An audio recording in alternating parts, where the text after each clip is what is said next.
Hello, and welcome to Rose Play Presents Episode 15, Atama's Review Corner, Season 1, Episode 3, the review of Mass Effect. As always, I'm your host, Aurian MoonRose, and here on Rose Play Presents, anything can happen. This is outside my normal seasons. It is a special series where anything can happen, like gaming conventions, like E3, or if I go to any other conventions, interviews with both game creators, video game enthusiasts, and content creators, as well as collaboration with other content creators, and gameplay usually from closed betas. So, that's basically it. This time, we're going back to Atama's Review Corner, guys. The third episode. Trust me, it still does get better. It doesn't get great, but it gets better. So, again, it takes place about 8 years ago. And the reason why I keep bringing this up is because at certain points there is huge gaps in the season. There is. And I will explain each and every one of those as they come along. But this one is still 8 years. I'm still on schedule, still on track, doing it at normal paces. Continuing off the so far success of Atama's Review Corner, Episode 1 and 2, I managed to get 550 views for this episode that we're about to see, 5 likes and 1 dislike. Now, the one article of clothing that is constant for me throughout the first 3 episodes is that black shirt. Once again, I am wearing a black shirt. It's the same black shirt, but modified. And it is modified by a badge of honor on one of the sides. It was supposed to mimic, like, literally a badge of honor, but in all actuality, it was just a UNSC pin from Halo 3. I also have a name tag right here. It's nothing more than white masking tape, and on the marker it's supposed to be Commander Darkening, but due to the lighting and what else? The lighting and the quality, you can't really see it. If you can, props to you.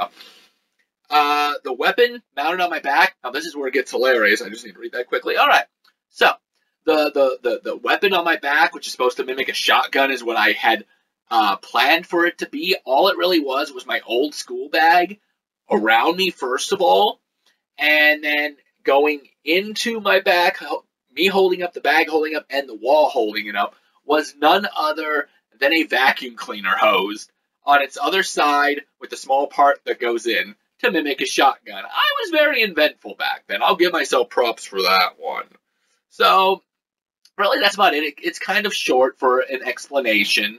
I'll have a few more tidbits after the video, after we all watch it together, because it's been a while since I've seen it. So, without further ado, with some reluctance, let me introduce you to Episode 3 of Atama's Review Corner for Season 1, the review of Mass Effect 1. Hello, and welcome back, once again, everyone. This is Episode 3 of Atama's Review Corner.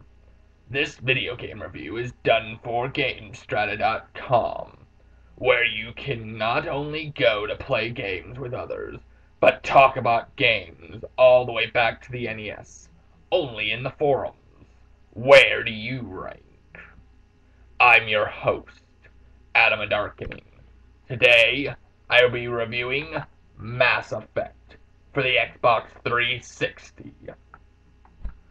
Now that the introductions are out of the way, the review of Mass Effect may begin.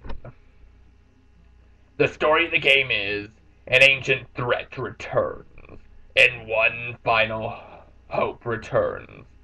The player takes control of Commander Shepard, or really just about anybody the player can think of, including him or herself, to discover the imminent danger from an ancient threat that threatens the universe, as well as battle the treacherous Sauron to save civilization. The fate of all life depends on every choice the player makes. For those that played and liked the original Star Wars Knights of the Republic and/or Jade Empire may or may not be happy to know, if they do not already, know that Mass Effect is done by the same company, BioWare. The first thing that happens when the game is started is the player is given creative choices on how to make the main character, whether that is fast creation or the ability to mold the main character however they see fit. Along with the choices at just the beginning of the game is also an option to play as a woman, which will give some characters different dialogues than that of the main character, and background story that affects a few minor points in the game. When the player is thrusted into combat for the first time, it may or may not take a bit to wrap their heads around how the combat system works. However, as time passes, like any game with decent controls, the combat becomes that of a second nature. As for the rest of the players, their AI partners, who helps the player, can also be issued orders to help along with whatever goal the player wants. However, I think this is one of the few elements that wasn't needed, as I eventually quit on them and took down everything with the main character, especially with the whole infinite ammo, which some players again may or may not enjoy. Also, once in a while, the enemies as well can be just as dumb as the partners.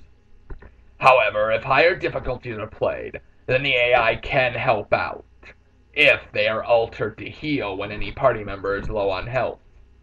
Again, however, I find it easier to just heal myself followed by the others, so they could take the heat off of me.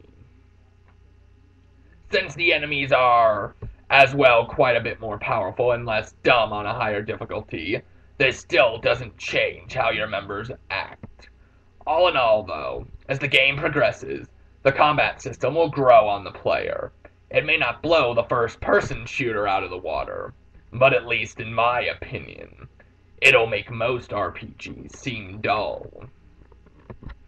As for the menus, they can seem to be very tedious, since you can't always exit the menu with one button, and trying to do a mission without having to leave when it's a big area with lots of loot, and you don't have any more room left in your inventory, can really start to get frustrating.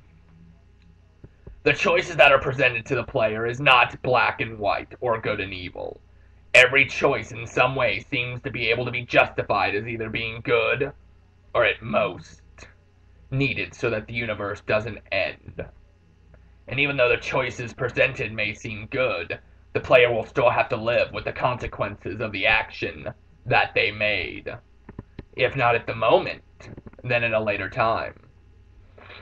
As well as the main character's choices will become more violent or more sympathetic and helpful, depending how the Paragon, being good, or Renegade, being considered evil-ish.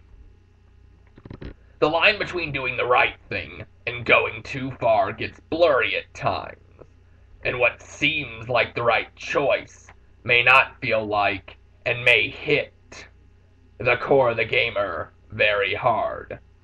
In my opinion, the storytelling and the voice acting is done very nicely, as well it should, with quite a few famous voices lending help into this game. Even most side quests are a joy to partake in, just to feel the character's emotions more closely. Another issue I had was after you take control of your ship and are allowed to land on planets, they seem to follow the same pattern. However, Mass Effect still has some of the best environmental graphics and details the 360 has seen. Most of my reasons are the lip sync, which is almost perfectly on cue. The camera angles are great, and sometimes unique, and your choices that you pick are turned into a different but similar choice of words. One of the few downfalls is the loading rate. Sometimes the system, or the game, doesn't want to load a certain texture or even color, which would even lead to glitches from time to time. Some of the best features to the game are its strong storyline, dialogue options that keep the player engaged into the main story, and the mostly great visuals and great voice acting. The truly only real bad thing, in my opinion, was the vehicle controls, and sometime iffy loadings of the environment, along with the glitches. That actually surprised me, though, considering as how, for the most part, this game is so good in every other category. In the end, though, most players will either look past this or ignore it. Lastly, for those who like achievements, or only just play the game for achievements, this game has moderately easy achievements, such as so many kills with a certain weapon, beat it at the highest difficulty, which isn't that hard if you start on the game file that you just beat and you're maxed out. For the most part, the really only hard achievement that can take a while, and the ones that involve multiple playthroughs, seem to be the longest and takes time. But if the game mechanics and different choices keep the player entertained, then this won't seem too tedious at all. There are also no online achievements, but for the most part, on a scale of how hard it is to acquire all the achievements from 1 to 10, I give this game a 5. So, the final score for Mass Effect is a 9.1 for its entrancing story, combat that not only can deliver action, but also a hint of strategy, and lastly, the superb graphics. Thanks for joining me for episode 3, and I will be back for yet another show with the review of Silent Hill 5 Homecoming. Till next time, good gaming, and see you for episode 3 of Atama's Review Corner. So it looks like I pretty much got this down pat, at least at that time. 3 episodes, I seem confident and seem to know what I'm doing the whole way. Though I did notice, and I wrote it down, I noticed how red I was getting in each episode so far. And I mean, I was getting really red. I mean, you look at me now, I'm not even that red. I might be a little red, but nothing like that. And I remember back then that I had to restart that whole review if I messed up anywhere in it, even the end, because I'm not that good at editing. And so because of all those mess up, the voice would strain me, turn me red, and tire me out altogether.